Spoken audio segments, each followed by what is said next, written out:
3월 11일 비트코인 생방송 시작하도록 하겠습니다. 비트코인 차트 같은 경우는 어제랑 큰 변화가 있다고 보기 힘들어요. 이 캔들들이 위아래 꼬리를 만들고 있지만 그렇게까지 영향력 있는 캔들들이 나타나고 있지 않기 때문에 비트코인의 횡보는 조금 더 기다려 봐야 될 것 같고, 그래서 오늘은 이제 알트코인 차트들을 좀 볼 건데 저는 당분간 아직 살 계획은 없습니다. 이 분석이 여러분의 교육에 도움되기를 바라고 하는 거니까 그렇게 참고만 해주셨으면 좋겠고, 일단은 예전에도 제가 항상 강조했던 부분이 우리가 알트코인에 투자를 대하는 방식인데, 사람들이 이 알트코인 투자를 할 때의 성향을 보면 사실 알트코인 개수가 굉장히 작아요. 업비트만 보면 한 100개에서 150개 그 정도 되는데 사실은 종류도 작고 분류도 굉장히 작습니다. 주식이 2000개가 넘으니까 사실은 굉장히 종류가 작은 시장이에요. 근데 이렇게 봤을 때 문제가 뭐냐면, 종류가 작고 개수가 작다 보니까 이 상위권에서 몇 개의 코인이 상승을 하게 되면 나도 이런 코인을 잘 고르면 돈을 벌 수 있지 않을까, 이렇게 착각을 하는 경우가 굉장히 많습니다. 특히 국내 거래소 같은 경우, 해외 거래소도 마찬가지긴 한데 거래대금을 기준으로 정렬이 돼 있어요, 기본으로. 그래서 대부분이 가격이 상승하는 코인이 거래대금 많이 나오기 때문에 이제 이런 것들이 광고 효과를 발휘하죠. 누구나 여러분들도 코인을 잘만 고르면 몇십 프로 이상 상승하는 코인을 고를 수 있다는 희망을 주게 되어 있습니다. 저는 이거는 홍보 효과라고 봐요. 사실 거래대금보다 시총이 더 중요할 수도 있는데 그런 건 무시한 채 거래대금 우선으로 기본 정렬이 되게 되어 있습니다. 그래서 우리가 코인 시장에서 이 착각을 절대 하면 안 돼요. 알트코인을 고를 때 만약에 오늘 스택스가 30% 올랐다고 치면은 스택스 같은 거 30% 오르는 거 잘 고르면 돈을 벌 수 있겠구나 라는 게 아니라, 평균적으로 시장이 상승하고 있는지 하락하고 있는지 봐야 돼요. 시장이 이 스택스가 30% 올라도 떨어지는 코인이 많다고 하면 우리가 다음날 투자를 했을 때 스택스 같이 30% 오르는 코인을 고르기가 굉장히 어렵다는 얘기입니다. 확률적으로 굉장히 힘들다는 얘기예요. 그 작은 확률에 기대를 하면은 상식적인 투자가 아닌 거거든요. 전체적으로 시장이 좋을 때 우리가 골라야 수익이 날 확률이 높은 거지, 몇 개의 코인이 떡상한다고 해서 그 떡상한 코인을 잡으면 돈을 벌 수 있다는 건 굉장히 착각입니다. 왜냐하면 우리가 그 떡상하는 코인을 잡기가 굉장히 어렵기 때문에 100개 중에 두세 개 올라가면 결국은 우리가 고르는 97개는 오르지 못한다는 얘기거든요. 그 합리적인 생각을 꼭 하셨으면 좋겠어요. 알트코인 투자를 할 때 그게 굉장히 중요합니다. 코인 시장에서는 굉장히 많은 상승폭으로 여러분들 현혹할 때가 있기 때문에 알트코인 볼 때는 다른 코인들 상황이 어떤지도 꼭 참고를 해야 되고, 워렌 버핏이 항상 하는 얘기가 있죠. 지수의 상승률을 개인이 따라갈 수가 없다, 절대. 그 얘기는 3개의 코인이 오르고 나머지 코인이 떨어진다고 하면은 전체적으로 시장이 하락세기 때문에 개인들이 투자했을 때 돈을 벌 수 없다는 얘기입니다. 전체적으로 알트코인이 상승했을 때 전체적으로 상승률이 10%면 개인의 수익률이 얼마 나오냐면 5%도 안 나와요, 사실은. 그렇게 돼야지 겨우 돈을 벌 수 있는 시장인데, 이게 전체적으로 시장이 하락하고 있을 때 몇 개의 코인을 골라보자고 노력하는 거는 사실 굉장히 미련한 투자 방식이라는 거 먼저 한번 짚어드리고, 처음에 알아볼 건 스택스거든요. 스택스가 거래량이 최근 들어서 신고가를 찍었죠. 한 3, 4개월 신고가를 찍었는데 이 거래량이 안 나오다가 정말 거래량이 급등하는 경우는 사실 두 가지밖에 없습니다. 양봉이 급등하면서 오르는 경우는, 첫 번째는 뭐냐, 누군가가 많이 샀다는 거. 누군가가 많이 사서 앞으로도 누군가가 산 사람이 팔기 위해서는 가격이 더 올라야 될 수도 있을 거예요. 그게 첫 번째고, 두 번째는 누군가가 샀다 팔았을 수도 있어요. 이 양봉이 작으면 상관이 없는데, 그럼 장대 양봉이 있으면 누군가가 여기에서 사가지고 위에서 팔 수도 있는 거거든요. 아까 얘기했던 것처럼 거래대금은 홍보 효과를 한다고 했습니다. 그러니까 밑에서 거래대금을 만들면서 가격을 상승시켜주면 스택스가 밑에 있다가 쭉 올라오겠죠. 점점 상위권에 배치되면 사람들의 관심도가 높아지죠. 그 다음 상승률이 높아지니까 개인 매수자들이 고점에 많이 탈 수 있습니다. 그럼 거기에 물량을 매도하게 되면은 이 한 번의 일봉 하나로 매수와 매도를 할 수 있는 사이클이 완성이 돼요. 사실 주식에서는 많이 발생하는 경우가 아닌데 코인에서는 이런 상황이 굉장히 자주 발생합니다. 그래서 우리가 여기서는 단기적으로 상승을 위해서 샀느냐, 아니면은 이번에 한 사이클로 팔고 나갔느냐를 판단하는 확률적으로 유리한 위치를 잡을 수 있어야 돼요. 그러니까 제일 확률이 높은 거는 결국 매도량이거든요. 그냥 매도량이 많이 나왔으면은 한 번의 사이클에 사고 팔 수 있는 거고, 매도량이 적게 나왔으면은 안 팔았을 가능성이 좀 더 높은 겁니다. 물론 100%는 아니에요. 이게 왜 100%가 안 되냐면, 거래량이 일반적인 거래량이면 확률이 점점 높아지는데 이게 거래량이 너무 많잖아요. 이게 지금 이전의 거래량이 2.1인데 지금 거의 100배 올랐어요, 거래량이. 그렇게 따지면은 이 거래량이 실제로 투자자들이 만들어낸 거래량인지에 대해서는 좀 의문이 있습니다. 왜냐하면 스택스가 거래량이 많지 않았기 때문에 이만큼이 올라가기 위해서 이만큼의 거래량이 필요하진 않거든요. 있거든요. 그러니까 이거는 약간 자전거래가 포함되어 있을 가능성도 충분히 있죠. 그래서 확률이 조금은 더 떨어지긴 하지만 그래도 결론적으로 우리가 체크할 수 있는 방법은 그 방법밖에 없어요. 그럼 일봉으로 보면은 위에 꼬리가 적당히 있기 때문에 판단이 잘 안 섭니다. 그러면은 캔들을 좀 나눠보면 되죠. 4시간 캔들을 놔보고 그래도 이게 양봉에 거래량이 가장 많았고 음봉에도 있었지만 여기 또 꼬리가 많으니까 이게 판단이 안 될수록 타임프레임을 줄여가는 겁니다. 이게 큰 타임프레임에서 판단이 되면 가장 좋아요. 왜냐하면 신뢰성이 좀 더 높기 때문에. 근데 이게 판단이 애매하다고 하면은 시간을 점점 좁혀가면서 우리가 이제 근거를 찾아보는 거죠.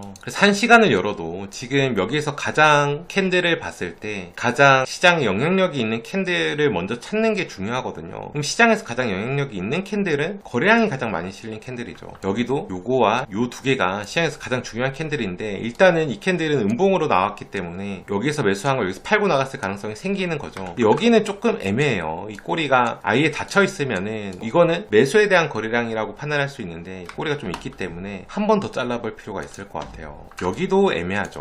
그러면 더 줄여보는 거예요. 이러면서 내가 판단할 수 있는 구간까지 만들어 보는 겁니다. 자, 이렇게 이제 보고 나면 여기서 이제 올라갈 때 발생한 매수량이 있죠. 근데 위에서 발생한 매도량을 보면 이것과 이 매도량, 그 다음에 여기서 나왔던 이 매도량을 비교해 봤을 때 이게 절대적으로 매수가 많으면 이 장기적으로 가져갈 가능성이 충분히 있는 건데 이게 절대적이 아니라 조금 애매하다, 비슷비슷하다, 매수가 좀 더 많은 것 같은데 매도도 꽤 있다, 이러면은 조금 위험할 수도 있는 거예요. 판단이 될 때, 왜냐면 코인이나 주식이나 종류가 많기 때문에 애매한 것들은 투자할 필요가 없거든요. 제가 봤을 때는 이 스택스는 팔고 갔다라고 장담할 수는 없지만 조금 애매한 편이에요. 고점에서 매도량이 안 나온 게 아닙니다. 실제로 차트 중에 이렇게 떡상을 했을 때 매도에서 거래량이 아예 없는 것들이 분명히 존재하거든요. 그런 것들은 확률적으로 좀 더 유리하겠죠. 추가 상승이 일어날 가능성. 왜냐하면 누군가 샀다면 무조건 그 사람이 팔아야 시장에서 하락할 확률이 생기는 거기 때문에 팔지 않았다고 하면 충분히 가능성이 남아있다고 볼 수 있습니다. 이런 것들은 제가 봤을 때 조금 판단이 애매한 거고 이럴 때 거래량이 없는 게 있다면 한번 도전해 볼 만한 코인이다, 이렇게 생각할 수 있어요. 웨이브도 한번 똑같은 과정으로 생각을 해볼게요. 지금 웨이브 같은 경우에는 거래량이 적었죠. 근데 처음에 장대 양봉을 발생하면서 거래량이 많이 나왔어요. 이게 아까랑은 좀 다른 게 아까 스택스 같은 경우는 100배의 거래량이 많이 나왔죠. 그 100배의 거래량이라는 게 굉장히 혼선을 줄 수 있거든요. 왜냐면 상식적으로 일반적인 거래에서 나올 수 없는 거래량이기 때문에 분명히 자전거래나 뭔가 다른 형식이 추가됐을 겁니다. 근데 웨이브에서 보면은 이게 우리가 매집봉을 판단할 때 거래량을 장대 양봉이 당연히 필요하고 주식에서 보면은 거래량이 2.2배에서 2.5배 정도 나오면은 매집봉일 가능성이 높다, 이렇게 판단하거든요. 근데 이게 14일의 평균 거래량을 봤을 때 한 3배 정도 나온 것 같아요. 그죠? 3배 정도 양봉에 장대 양봉이 나왔으면은 장대 양봉은 아예 닫혀있기 때문에 실제로 이 장대 양봉이 진행되는 과정은 일반적으로는 사실 이렇게 진행되거든요. 그러니까 매수만 계속 나올 수밖에 없는 형태로 진행이 되기 때문에 사실 이런 정도의 캔들이 나왔을 때 만약에 이전에 누적 분포도 괜찮고 그 다음에 비트코인 시장이 괜찮았다고 하면 이때는 복마감 때 한번 도전해 볼만 하거든요. 이게 일반적인 거래량이기 때문에 오히려 이런 거래량이 확률이 더 높지, 거래량이 아까처럼 저렇게 많이 나온 거는 오히려 더 내가 모르는 무언가가 있을 수 있기 때문에 이런 게 훨씬 더 확률적으로 유리한 위치에 있습니다. 그래서 이런 매집봉 이후에 좀 상승 추세를 보였는데 전반적으로 보게 되면은 이게 이제 상승해서 거래량이 나왔고 여기서 이제 매도하면서 거래량이 좀 나오긴 했는데 아까 스택스랑 비교해 봤을 때 조금 차이가 더 많이 나죠. 매수에 있는 거래량이 훨씬 더 많이 보이고 매도에 있는 거래량이 좀 짧아 보입니다. 그리고 이 뒤에 과정들도 살펴보면은 전반적으로 매수가 거래량이 더 많이 솟아있는 게 보여지죠. 물론 이렇게 돼도 떨어질 수는 있어요. 근데 이런 부분들이 확률적 우위를 차지하는데 도움이 된다는 얘기입니다. 그래서 가격이 올랐을 수 있을 것 같고, 근데 이런 흐름이 아니라 이제 고점에서 만약에 매도가 더 많이 나오는 흐름이 나오게 된다 그러면 조금 위험한 상황이 될 수 있죠. 지금 같은 경우는 앞이랑은 조금 차이는 있어요. 앞에는 매수가 적극적이었던 반면에 뒤에는 약간 더 매도랑 매수랑 거의 근접해지는 상황이 오기는 했거든요. 만약 이런 형태라면은 진입하기는 좀 어려울 수 있다. 하지만 조금 더 이렇게 차이가 벌어지면 벌어질수록 확률적으로 유리한 위치를 차지할 수 있다, 그렇게 보면 될 것 같아요. 그리고 이제 아까 어떤 분이 이더리움이 하락삼각형에 대한 얘기를 하셨는데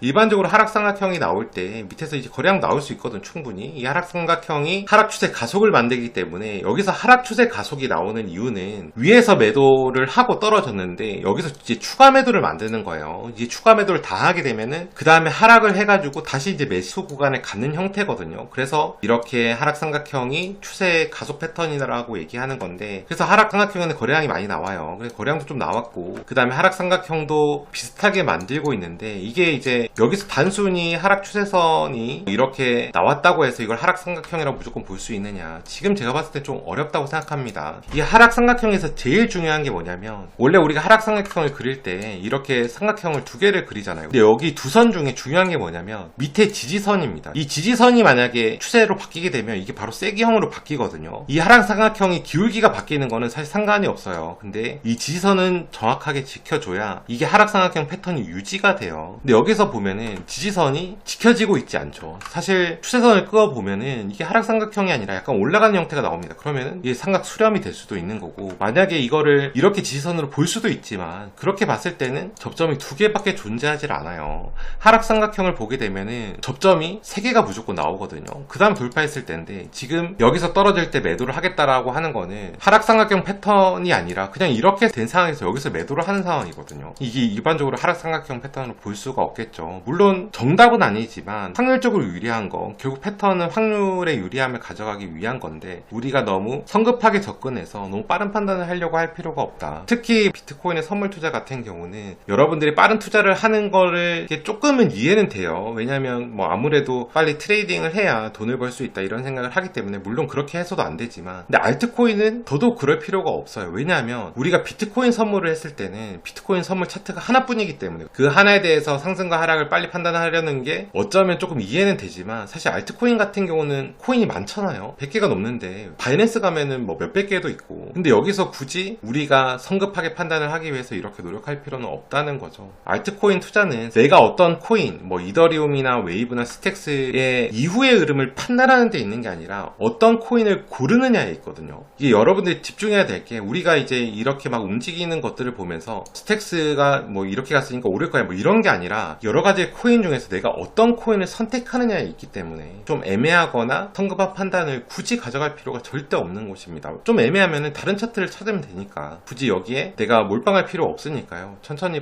보셔도 됩니다. 아이콘을 보면은 이게 보이죠. 스택스 같은 경우는 사이클이 이제 장기화가 될 수도 있고, 밑에서 잡은 매수가 이렇게 빠른 사이클이 끝날 수도 있는데, 약간 이거를 보게 되면 이제 빠른 사이클에 끝내는 느낌이 나오는 거죠. 이게 양봉에서 나왔던 매수는 이만큼인데 결국 고점에서 꼬리를 길게 만들면서 거래량이 굉장히 많이 나왔습니다. 이거는 여기서 샀던 거를 이만큼의 상승에 충분히 팔 수 있는 상황이 만들어졌기 때문에, 이런 것들 뭐 지금은 이게 일봉이 3개로 나타나서 조금 더 사실 어떻게 보면 좀 명확하게 보일 수도 있는데, 이게 만약에 일봉으로 나타나게 됐을 때도 만약 이 두 개가 같은 날 벌어졌다면 이렇게 나타날 수 있거든요. 그렇게 돼도 의심을 해봐야 된다는 거죠. 이렇게 여기서 거래량이 많이 나오게 되면. 그래서 이런 사이클이 코인에서 항상 많이 존재하거든요. 그러니까 우리가 이런 걸 피하기 위해서 이렇게 고점에서 거래량이 나온 것들은 매수를 하면 안 된다. 그 부분을 참고하시면 투자에 좀 도움이 될 거라고 생각이 됩니다. 이런 것들을 생각해서 코인을 또 찾아보는 것도 투자에 도움이 좀 될 거예요.